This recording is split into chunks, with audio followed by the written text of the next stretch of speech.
Graças te damos, ó Senhor, porque mais uma vez estamos aqui, nesse local onde louvamos e bendizemos o Teu nome, para ouvir a Tua voz, para sermos instruídos, ó Senhor, para sermos alimentados pela Tua palavra. Te pedimos, ó Pai, que o Senhor fale profundamente ao nosso coração e que possamos sair daqui também consolados, edificados, ó Pai, instruídos, ó Senhor, para a vida eterna. É o que nós pedimos, em nome de Jesus. Amém. Queridos, vamos abrir Marcos capítulo 12. Nós vamos expor o verso 35 a 37. Mas esse trecho dividido em três, eles têm uma relação muito interessante entre eles. Eu gostaria de ler até o verso 44, mas hoje a nossa exposição inicial ficará somente com a primeira parte desse trecho de Marcos, que é até o verso 37. Diz assim: Jesus, ensinando no templo, perguntou: como dizem os escribas que o Cristo é filho de Davi? O próprio Davi falou pelo Espírito Santo: disse o Senhor ao meu Senhor, assenta-te à minha direita, até que eu ponha os teus inimigos debaixo dos teus pés. O mesmo Davi chama-lhe Senhor, como pois ele é seu filho. E a grande multidão ouvia com prazer. E ao ensinar, dizia ele: guardai-vos dos escribas que gostam de andar com vestes talares, e das saudações das praças, e das primeiras cadeiras das sinagogas, e dos primeiros lugares dos banquetes, os quais devoram as casas das viúvas, e para o justificar fazem longas orações. Estes sofrerão um juízo muito mais severo. Assentado diante do gasofilácio, observava Jesus como o povo lançava ali o dinheiro. Ora, muitos ricos depositavam grandes quantias, vindo, porém, uma viúva pobre depositou 2 pequenas moedas, correspondentes a um quadrante, e chamando os seus discípulos disse: em verdade vos digo que esta viúva pobre depositou no gasofilácio mais do que o fizeram todos os ofertantes, porque todos eles ofertaram do que lhes sobrava. Ela, porém, da sua pobreza, deu tudo quanto possuía, todo o seu sustento. Perceba aqui que os versos 35 a 44 fazem parte das 3 grandes narrativas finais que conduzem à sessão das controvérsias de Jesus com as autoridades religiosas no templo. A partir daí nós vamos ver a finalização da obra do ministério do Senhor Jesus. Perceba que há um grande contraste duplo entre a verdadeira natureza de Jesus como Senhor e a verdadeira natureza dos escribas, que demonstravam a sua depravação, demonstravam o seu pecado. Na realidade, eles demonstravam algo que não era fruto do seu coração, de um coração transformado.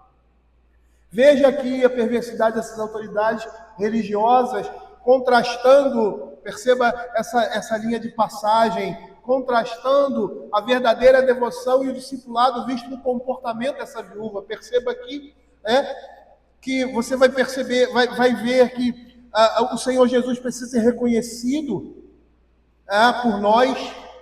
E aqui os discípulos querem que as pessoas reconheçam a eles mesmos, e nessa relação você vê que na pessoa daquela mulher insignificante, uma mulher simples, uma mulher pobre, você vê um exemplo de piedade contrastando com a extravagância das autoridades religiosas, ostentando orgulho, contrapondo-se com a devoção e a verdadeira humildade que essa mulher aqui representa.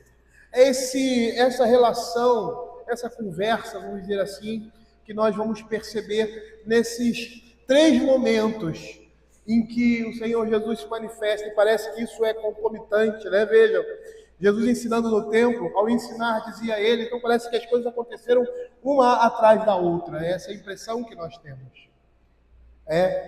E eu gostaria de, nessa relação tripartida aí, desses 3 momentos que se entrelaçam. Eu gostaria de iniciar falando desses primeiros versos, dos versos 35 a 37, tirando algumas lições para nós do que nós estamos vendo aqui. A Escritura vai dizer assim, no verso 35, Jesus, ensinando no templo, perguntou: como dizem os escribas que o Cristo é filho de Davi? O próprio Davi falou pelo Espírito Santo, disse: o Senhor é o meu Senhor, assenta-te à minha direita, até que eu ponha os teus inimigos debaixo dos teus pés.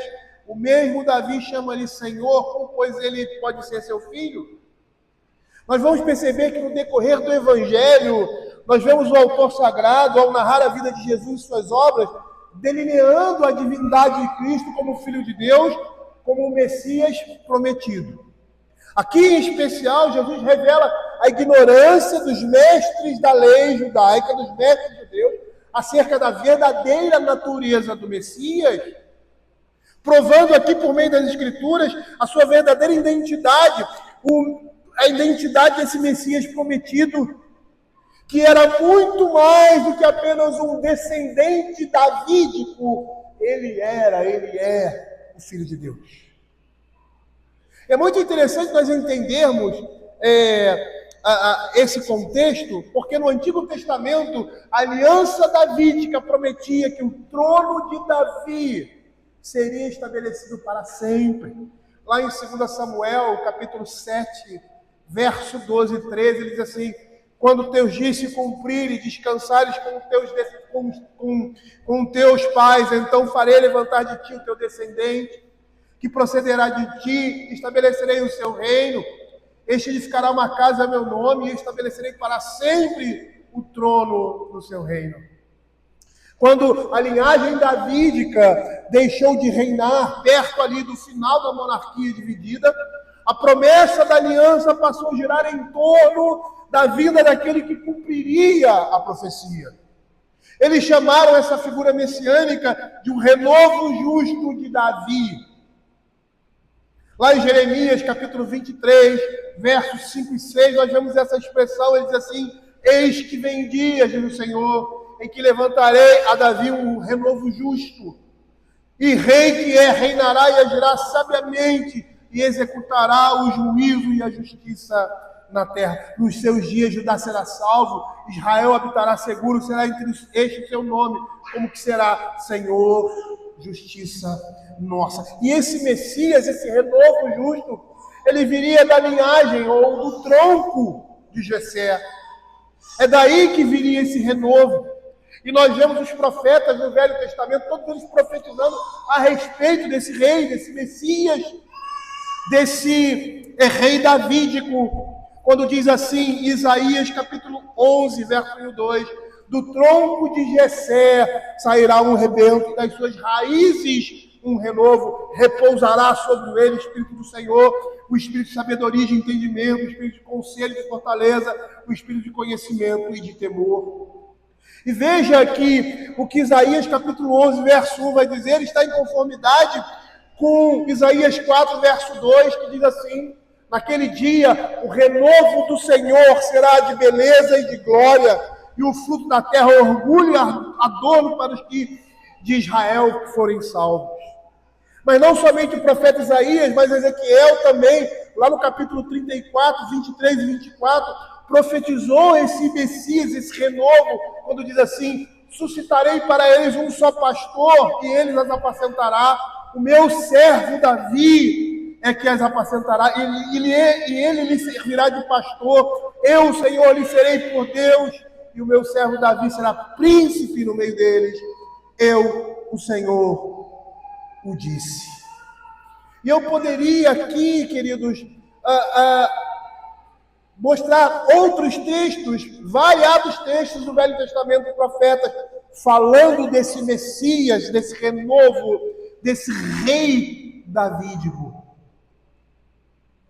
É interessante, eu acho que já comentei com os irmãos aqui, não sei nem se eu vou citar isso mais à frente, mas a perspectiva de Israel, que viria um rei, e esse rei iria dominar sobre o seu povo e iria libertá-los da opressão dos povos gentios. Como no passado, Deus livrou Israel por meio da sua dinastia, por meio de Moisés e dos seus juízes, esse tempo voltaria e esse renovo, esse Messias, iria governar e trazer paz no meio do seu povo. A concepção que eles tinham era de um rei humano, alguém ungido por Deus, mas que livraria Israel dos seus opressores físicos. E o Senhor aqui, como nós vimos anteriormente em exposições passadas, o Senhor aqui está dando o devido entendimento de quem realmente era esse Messias, de quem ele era, quem ele próprio era. E aqui no conceito desses homens, esse rei seria um descendente puramente de Davi, alguém que sairia da sua linhagem real. Por isso que Herodes, quando soube do Senhor Jesus, do menino que nascera, tenta matá-lo, porque ele era o verdadeiro herdeiro do trono de Israel, não só físico, mas também espiritual. E aqui o Senhor Jesus está mostrando quem realmente ele era, quem realmente era o Messias. Ele diz assim: o próprio Davi falou pelo Espírito, disse o Senhor ao meu Senhor. Como ele chama de Senhor alguém que é seu filho, alguém que é seu descendente.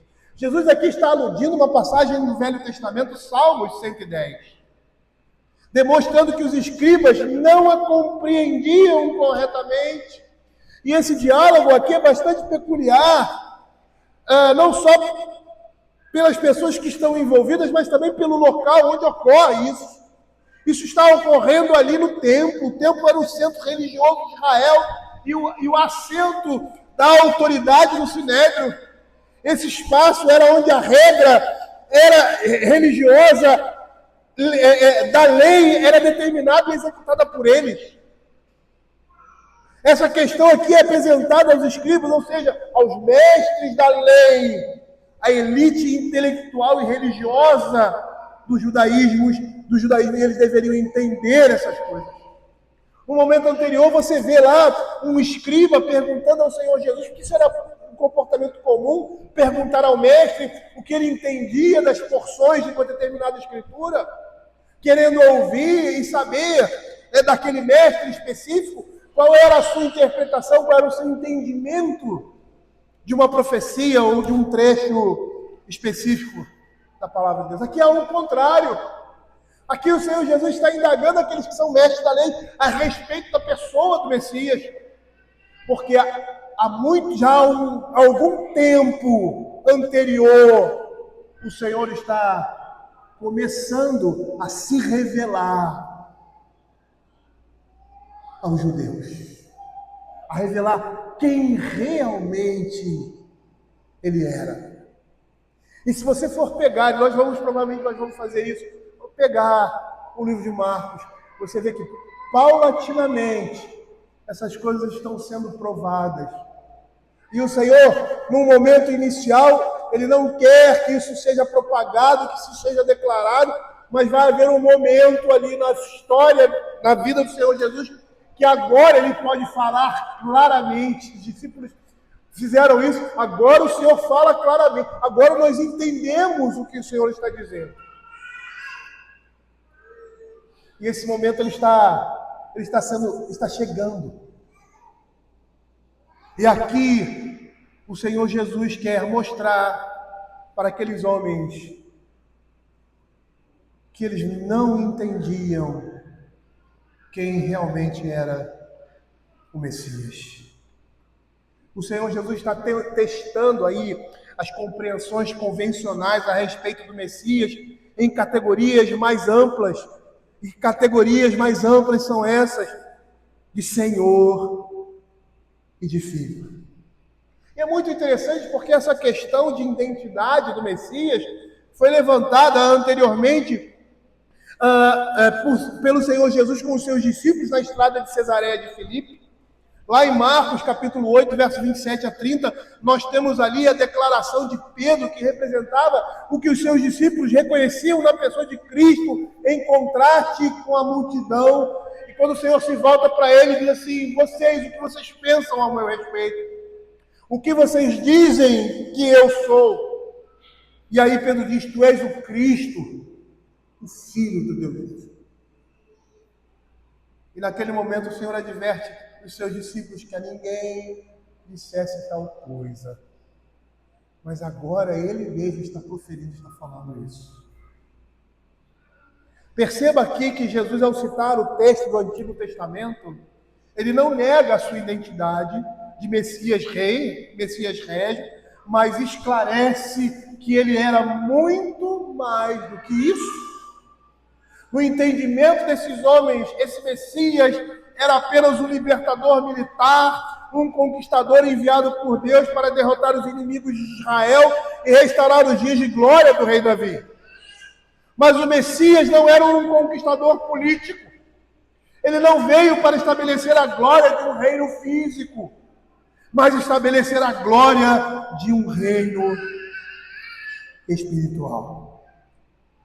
E ele cita aqui o Salmo 110, é um salmo de coroação, sendo esse texto do Velho Testamento muito citado no Novo Testamento. Nós temos 33 citações ou alusões no Novo Testamento a respeito desse texto. E ele passa a ser o texto principal da comprovação da exaltação de Jesus no Novo Testamento. Lá em Atos, capítulo 2, verso 33 a 35, nós vamos ver essa mesma menção: exaltado, pois, à destra de Deus, tendo recebido do Pai a promessa do Espírito Santo. Verso 34, porque Davi não subiu aos céus, mas ele mesmo declara: disse o Senhor ao meu Senhor, assenta-te à minha direita, até que eu ponha os teus inimigos por estrados dos teus pés. Perceba que essa citação que nós vemos aqui, que está lá no Velho Testamento, no Salmo 110, ela passa a ser a principal comprovação da exaltação de Jesus. Lá em 1 Coríntios capítulo 15, no verso 25, quando ele fala sobre a ressurreição de Cristo, ele diz assim: porque convém que ele reine, até que haja posto todos os inimigos debaixo dos seus pés. E aí ele diz assim: se esse Messias é Senhor, como ele pode ser filho de Davi? Ou seja, aqui ele está dizendo que ele, como Messias, era mais do que filho, ou seja, era mais do que descendente de Davi. Ele era o Senhor de Davi. E uma vez que Davi chama o Messias de Senhor, é necessário que ele seja mais do que seu filho, mais do que o seu descendente. Ele é aquele que está assentado, entronizado à mão direita de Deus. E como tal, ele é Senhor de Davi. Essa expressão à direita é uma expressão muito especial, nós vimos isso hoje de manhã. E aqui ela está se referindo a um lugar destacado, um lugar de poder e glória. Perceba que a ideia aqui, à direita de Deus, é uma posição e função de intermediação entre o céu e a terra, para servir como vice-regente de Deus, tanto na terra quanto no céu. Jesus aqui eleva de forma decisiva a condição do Messias, ou seja, ele não é apenas o Messias davídico, mas ele é o Filho de Deus. E é isso que o Evangelho de Marcos vem trazendo desde o seu início. E o final, a conclusão desse Evangelho é a mesma. Veja aqui, Marcos capítulo 3, verso 11. Também os espíritos imundos, quando vinham, prostravam-se diante dele e exclamavam: tu és o Filho de Deus. Lá em Marcos capítulo 5, verso 7, exclamando em alta voz: que tenho eu contigo, Jesus, Filho do Deus Altíssimo. Lá em Marcos capítulo 9, verso 7, O próprio Deus declarando isso. A seguir veio uma nuvem que os envolveu e dela uma voz dizia: este é o meu filho amado, a ele ouvi. Marcos capítulo 14, versos 61 e 62, quando diz assim: ele porém guardou silêncio, nada respondeu, ou seja, o Senhor Jesus diante das autoridades, ele iria ser crucificado. E aí diz assim, tornou a interrogá-lo, o sacerdote diz: és tu o Cristo, filho do Deus bendito? Jesus respondeu: eu sou. E vereis o Filho do Homem assentado à direita do Todo-Poderoso, vindo com as nuvens do céu. E ele aqui estava diante do Sinédrio, ele estava declarando: eu sou, ou seja, ele era o Deus do Velho Testamento. E ao final de tudo isso, lá em Marcos, capítulo 15, verso 39, o centurião que estava diante da cruz, diante de todo aquele espetáculo horrendo que estava acontecendo, no dia mais claro e visível, provavelmente era em torno do meio-dia e 3 horas da tarde, o céu se torna negro como noite profunda, e as coisas que aconteceram ali no momento em que o Senhor Jesus deu um brado de morte, a declaração daquele centurião, daquele comandante do exército romano, ele diz assim, o centurião que estava em frente dele, vendo que assim inspirada, disse: verdadeiramente este homem era o Filho de Deus. E quando nós olhamos o Evangelho de Marcos, perceba claramente que inicialmente Jesus não queria que fosse declarado abertamente quem ele era. As evidências iniciais se dão por meio de suas obras e sua mensagem, mas ao final do seu ministério ele começa a falar claramente, não somente porque veio ao mundo, mas também quem realmente ele era. Já não se torna mais um segredo quem realmente era o Jesus de Nazaré, e isso se dá de forma gradativa, culminando no seu último ato, nesse teatro da glória de Deus.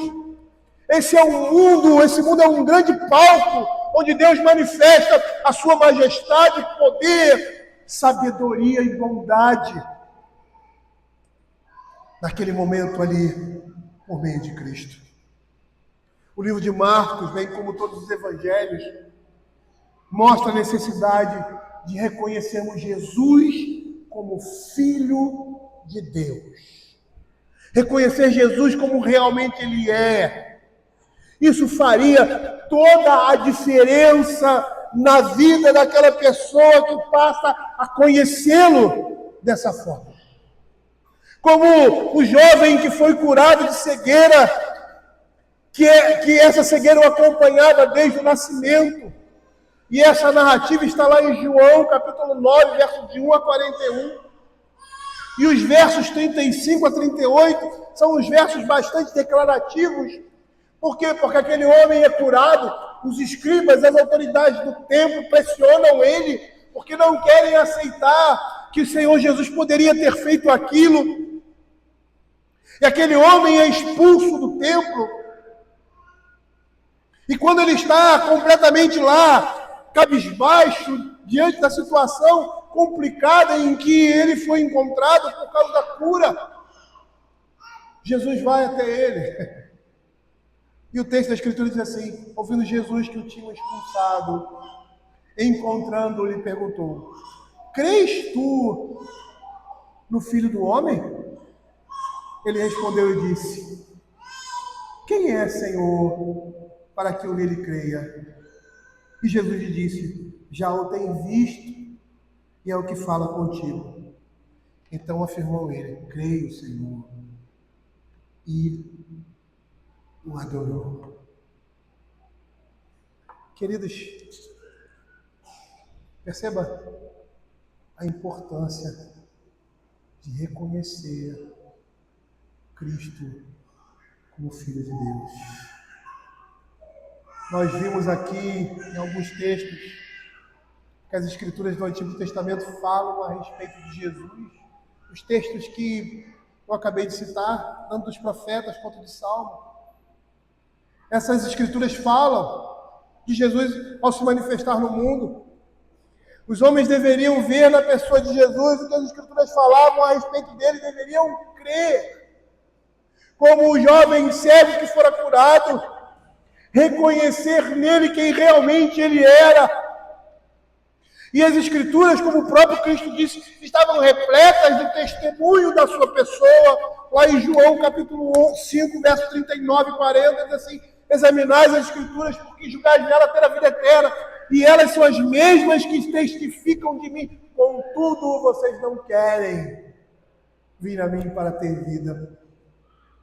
Quando o Senhor Jesus havia ressurreto, estava ali na estrada de Emaús, e os discípulos estavam indo em direção a Jerusalém e não conseguiram reconhecer ao Senhor Jesus porque os seus olhos estavam cobertos, ou seja, foi proposital. E aí eles vêm conversando e eles se espantam. E é interessante a pergunta que o Senhor Jesus faz: o que está acontecendo por aqui? Aí ele: você é o único que está em Jerusalém e não sabe o que está acontecendo? E aí eles começam a falar e Jesus começa a pregar para eles, a falar aquilo que eles conheciam, que eles já ouviram falar, aquilo que eles leram a respeito do Cristo. E ele diz lá no verso 25 a 27 de Lucas 24: então lhes disse Jesus: honestos e tardos de coração, para crer tudo o que os profetas disseram. Porventura não convinha que o Cristo padecesse e entrasse na sua glória?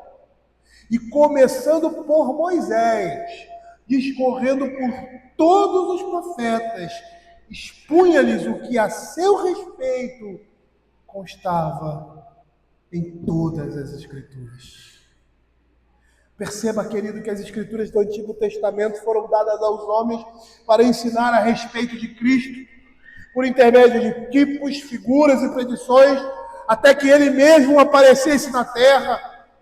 Jesus, sem dúvida, pode ser encontrado em cada parte da lei e dos profetas. No livro de Salmos, por exemplo, suas experiências e sofrimentos por ocasião da sua primeira vinda, bem como a glória e o triunfo futuros na segunda, são temas principais. Inúmeros textos dessa porção da Escritura demonstram isso.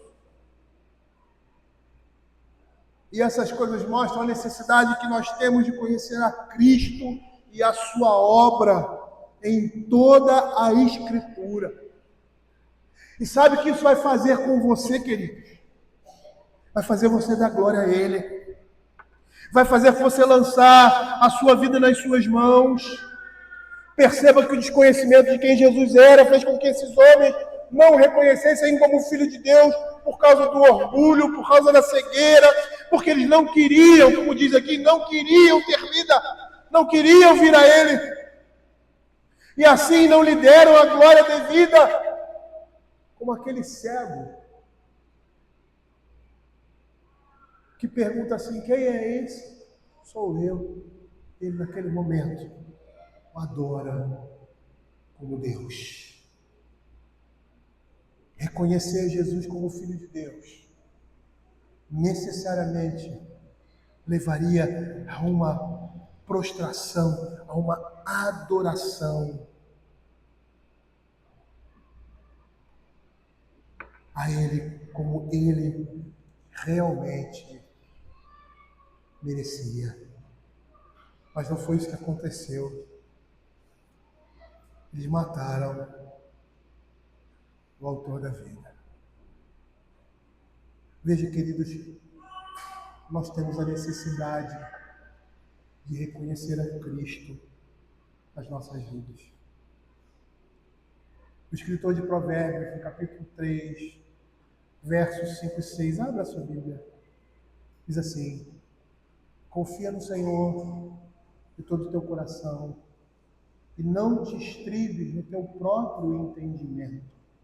Reconhece-o em todos os teus caminhos e Ele direitará as tuas veredas. Perceba que o verso 6, reconhece em todos os seus caminhos, reforça essa confiança que devemos ter em Deus.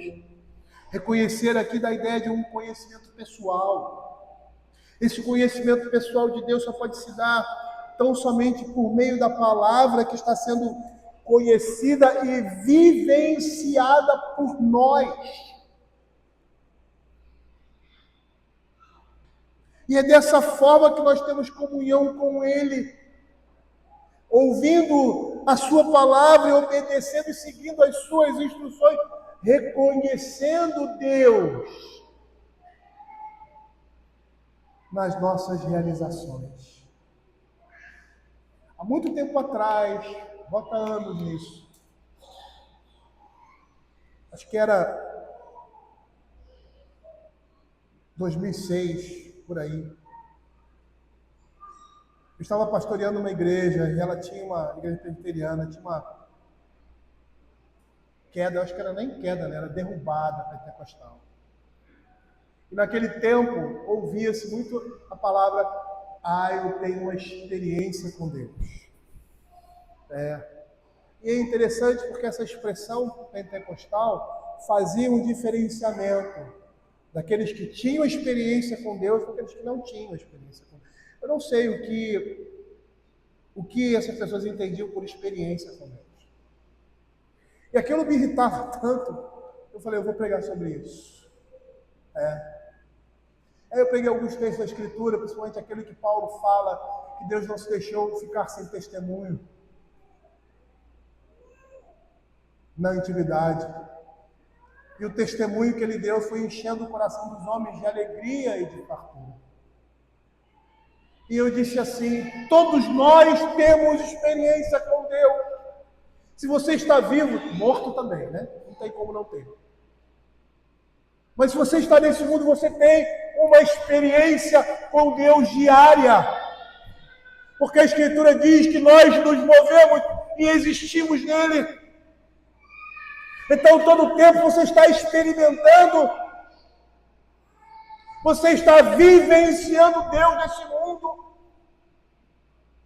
Mas tem muitos que não conseguem perceber, não reconhecem e vivem a sua vida como se não tivessem Deus,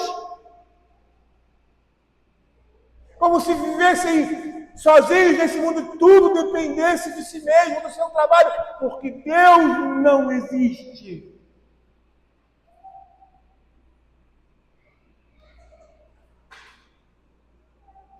Mas o homem que não reconhece Deus na sua existência, ele é um cego.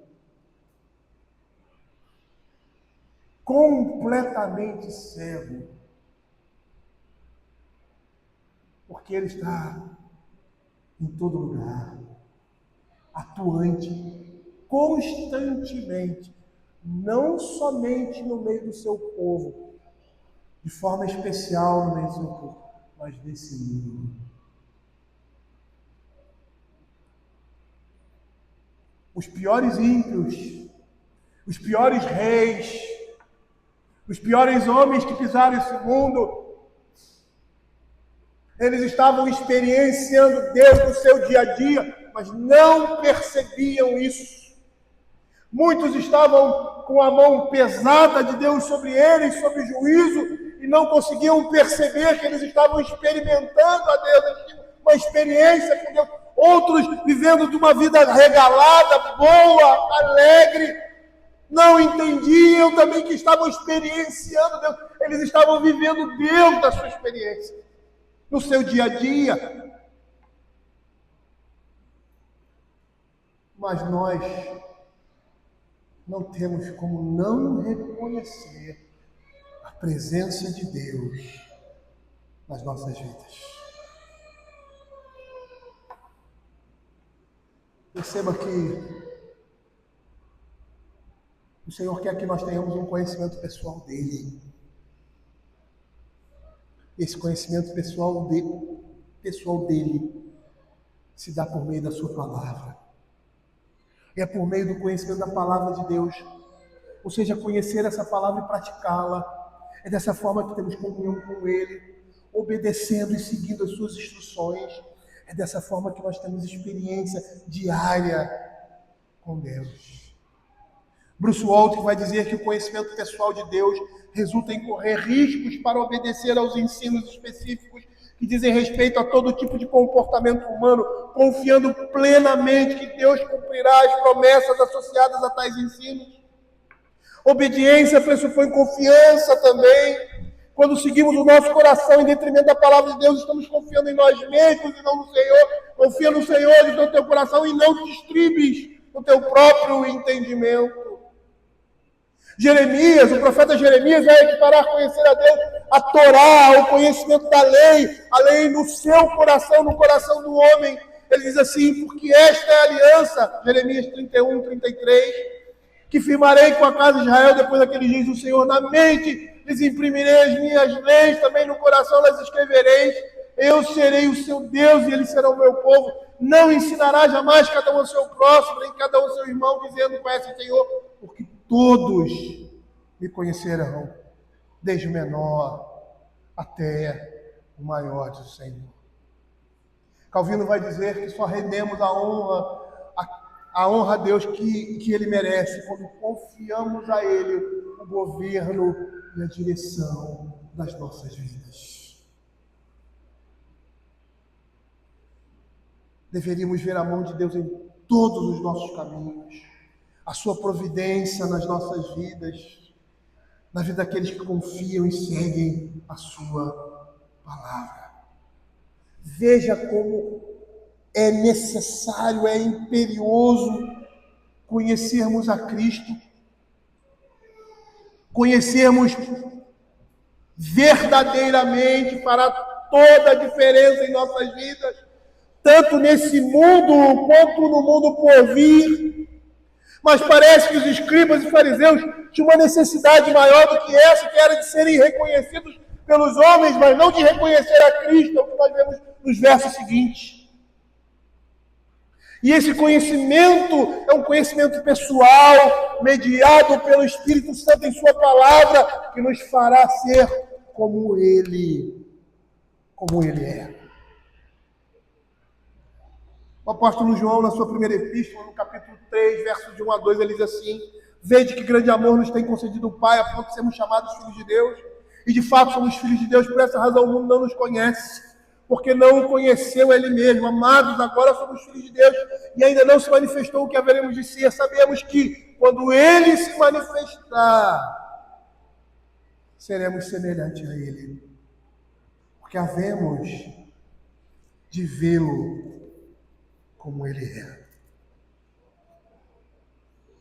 Eu gostaria, queridos, de finalizar dizendo o seguinte: perceba na experiência dos fariseus, eles eram estudiosos das Escrituras, mas desconheciam o Deus dessa Escritura.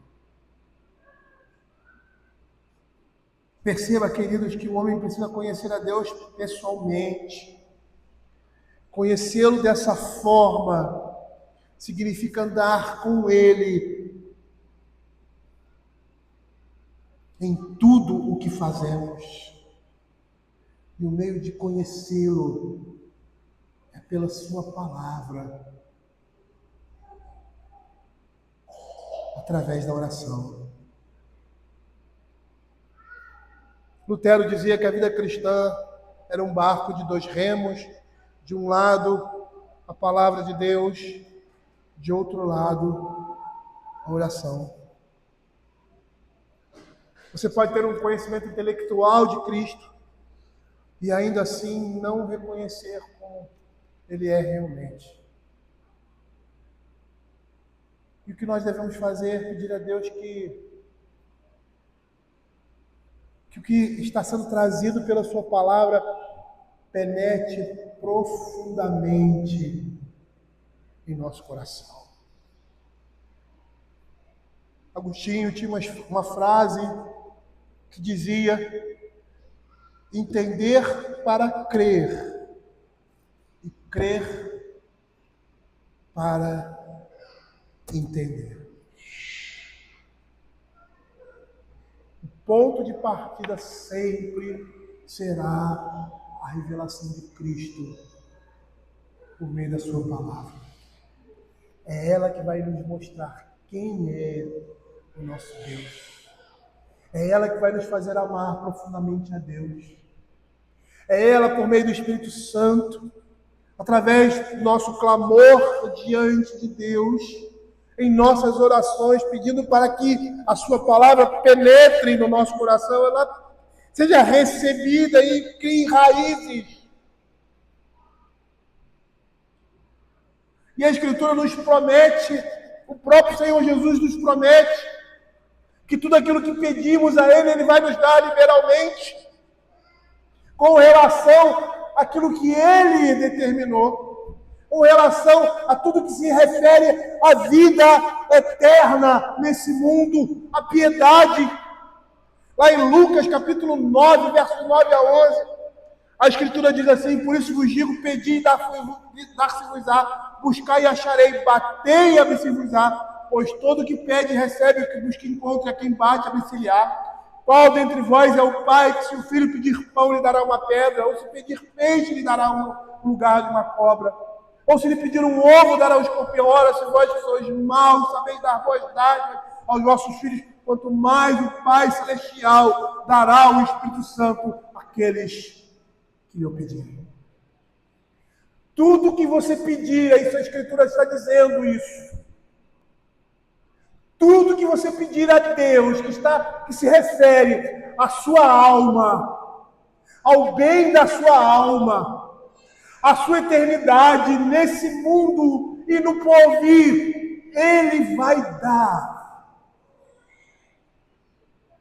Tudo o que você pedir, que vai fazer com que você se torne uma pessoa que ame ao Senhor, devota a Ele, Ele vai dar. Que é a promessa dele. Eu não vou entrar nem no aspecto de Tiago, né? Que a gente tem que pedir com fé.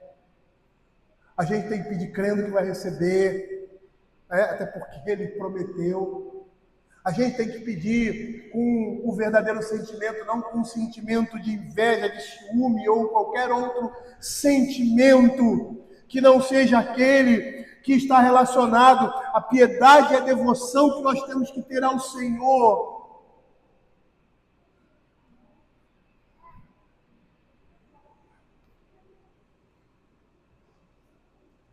E aí, queridos, nós já podemos dizer que conhecemos verdadeiramente ao Senhor quando confiamos a Ele o governo e a direção de nossa vida. Há um momento bem pontual ali entre os discípulos do Senhor. Quando nós falamos discípulos do Senhor Jesus, a gente pensa somente nos 12, né? Não. Tinha mais de 60 que acompanhavam o Senhor Jesus. Os 12 eram os mais próximos. Muitos deles faziam parte da multidão, outros não, eram discípulos mesmo.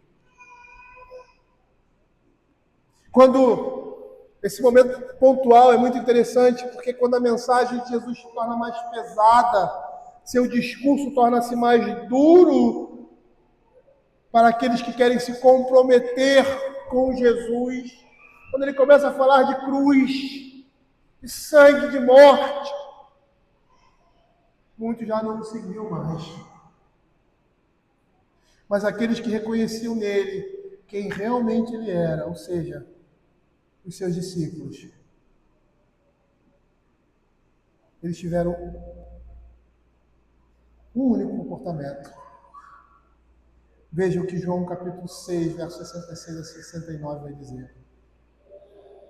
Depois daquele discurso duro, falando como é a vida cristã, diante das provações, das dificuldades, de permanecermos firmes, muitos já estavam saindo pela tangente. E aí o texto sagrado diz assim: à vista disso, muitos de seus discípulos o abandonaram e já não andavam com ele. Então perguntou Jesus aos 12: porventura quereis também vós outros retirados? Respondeu Simão Pedro, ele era o orador, né, da turma: Senhor, para quem iremos? Tu tens as palavras de vida eterna, E nós temos crido e conhecido que Tu és o Santo de Deus. Queridos, para aqueles que conhecem verdadeiramente o Senhor Jesus, não existe um outro caminho, apenas esse. Muitos já abandonaram o Senhor Jesus em seu coração, mas permanecem ainda ali no meio do povo de Deus. Outros já desistiram, querem coisas mais fáceis, como Demas, que não suportou a pressão que o apóstolo Paulo e seus seguidores seguiam, e como diz Paulo na Escritura, amou o presente século. Ele preferiu uma vida sem conflitos. Os leitores de Hebreus, muitos estavam abandonando a fé, voltando ao judaísmo, porque não queriam ser perseguidos, porque não queriam ser mortos, porque queriam continuar com a sua vida tranquila e calma. E nós, aonde estamos? Será que realmente reconhecemos quem realmente Jesus é? Será que isso tem feito diferença na nossa vida? Será que eu, reconhecendo isso, eu tenho a disposição de dizer, eu não tenho para onde ir? O único lugar que eu tenho é o lugar onde o Senhor for. E ele disse para os seus discípulos, olha, as raposas têm seus conis, as aves do céu os seus ninhos, mas eu não tenho onde reclinar a cabeça. Queridos, a vida cristã é uma vida de luta. Se não lutas externas, lutas dentro de você mesmo. Luta contra você mesmo. E você vai, nessa luta, tentar agradar dois polos. Ou você agrada a você mesmo e ao seu coração. Evita problemas. Inicialmente, né? Ou você agrada ao Senhor. E abraça tudo que Ele tem a dar para aqueles que são seus. Os discípulos certa vez disseram, Senhor, nós deixamos tudo e te seguimos. E Ele disse, vocês que deixaram tudo, vocês vão receber muito mais de irmãos, muito mais de campos, muito mais de terras, muito mais de paz, muito mais de amigos. E também muitas perseguições. O Senhor Jesus, nos últimos momentos que estava entre nós, na sua encarnação, Ele disse assim, no mundo tereis aflição. Tem de bom ânimo. Eu venci o mundo. Os discípulos não reconheciam, ou melhor, os fariseus não reconheciam Jesus. E por isso desprezaram aquele que era o autor e Senhor da vida. E nós? Será que nós estamos reconhecendo o Senhor, como diz lá Provérbios, nos nossos caminhos? Será que nós estamos querendo viver da nossa forma, do nosso jeito? Estribando-se no seu próprio entendimento? Onde você se encontra, meu irmão?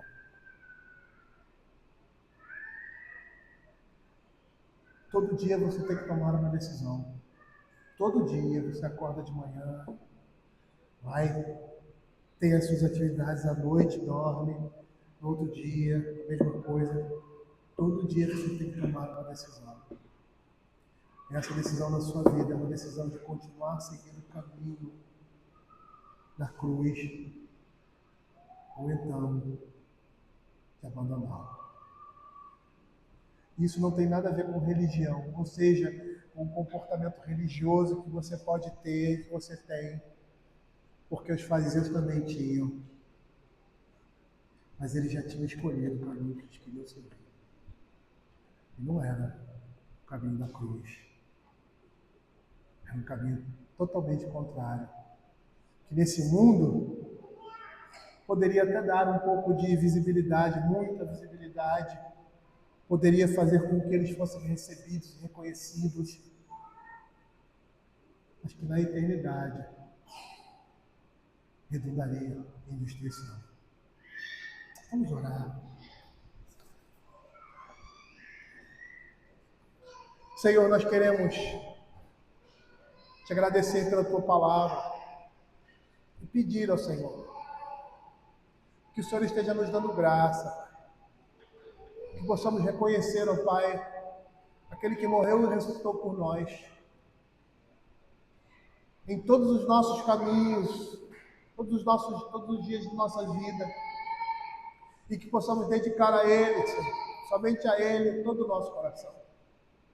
Senhor, nos ajuda para que possamos, ó Pai, ser verdadeiramente fiéis ao Senhor, que verdadeiramente possamos amar o Senhor de todo o nosso coração, de toda a nossa força e de todo o nosso entendimento. É o que nós pedimos, em nome de Jesus. Amém. Eu gostaria de chamar os presbíteros, diáconos aqui à frente.